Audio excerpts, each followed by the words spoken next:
Saat ini kita memasuki di era modern. Apa sih era modern itu? Era modern itu dapat ditandai dengan semakin canggihnya teknologi yang dikembangkan, perkembangan ekonomi yang semakin meningkat di kalangan masyarakat, dan juga pola hidup masyarakat yang cenderung lebih materialistik. Apakah semua kalangan masyarakat menerima itu? Saya rasa semua itu ternyata tidak serta-merta membuat masyarakat menjadi puas dan nyaman.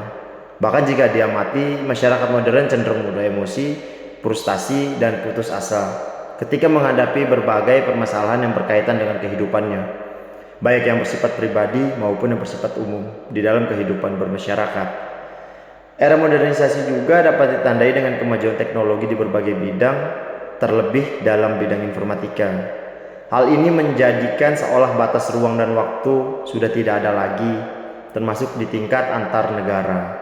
Dengan kebutuhan mobilitas yang tinggi yang mengharuskan manusia untuk pindah dari satu tempat ke tempat lain dengan cepat.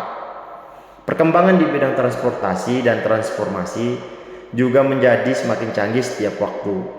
Meningkatnya kemajuan informasi dan transportasi ini menyebabkan terjadinya interaksi sosial dan budaya antar manusia. Ketika proses ini berlangsung, maka terjadilah kondisi saling mempengaruhi satu sama lain.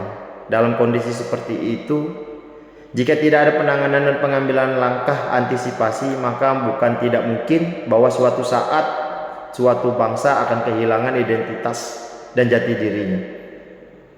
Perkembangan yang terjadi pada era modern memang memberi banyak keuntungan, sangat banyak keuntungan, seperti kemudahan untuk menjalani berbagai aspek kehidupan.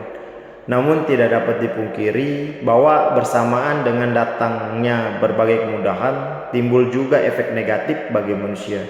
Contoh efek negatif itu seperti apa? Persaingan menjadi semakin ketat, semakin kerasnya kehidupan, dan bergejolaknya perasaan batin, serta pergolakan jiwa yang dapat mengganggu kehidupan sehari-hari. Kondisi semacam ini bisa menjadi lebih parah manakala ada sebagian orang yang menginginkan kehidupan secara instan dan menjadikannya masuk kepada kenekatan yang tidak masuk akal. Bahkan, dengan adanya kemudahan-kemudahan itu, kecenderungan manusia untuk berlomba dalam rangka memenuhi kebutuhan pribadi dan pemenuhan materi yang tanpa batas menjadi sangat meningkat. John Naisbitt dan Patricia Bordeman merumuskan ada 10 kecenderungan yang menjadi ciri-ciri dari peralihan yang dialami oleh masyarakat modern. Yang pertama, terjadinya ledakan ekonomi global dan globalisasi. Yang kedua, kebangkitan kembali seni budaya. Yang ketiga, munculnya ekonomi pasar bebas sosialis. Yang keempat, berkembangnya gaya hidup global dan nasionalisme kultural. Kelima, swantanisasi negara-negara sejahtera. Keenam, bangkitnya wilayah Pasifik. Ketujuh, bangkitnya kepemimpinan wanita. Kedelapan, kejayaan era biologi. Kesembilan, kebangkitan agama. Kesepuluh, berjayanya individual. Kalau dicermati, hampir semua kecenderungan tersebut telah terjadi saat ini pada semua bidang yang berhubungan dengan masyarakat, baik secara langsung maupun tidak langsung. Banyak mengalami perubahan yang sangat-sangat signifikan. Pola hidup konsumtif, serba instan, dan individual yang dahulu tidak pernah dijumpai seolah menjadi suatu tren yang biasa terjadi di masyarakat. Sopan santun, peduli, gotong royong, hemat, sederhana, dan kebersamaan yang merupakan ikon dari watak leluhur masyarakat kita yang sejak lama mulai tergerus, terutama di masyarakat perkotaan yang serba modern.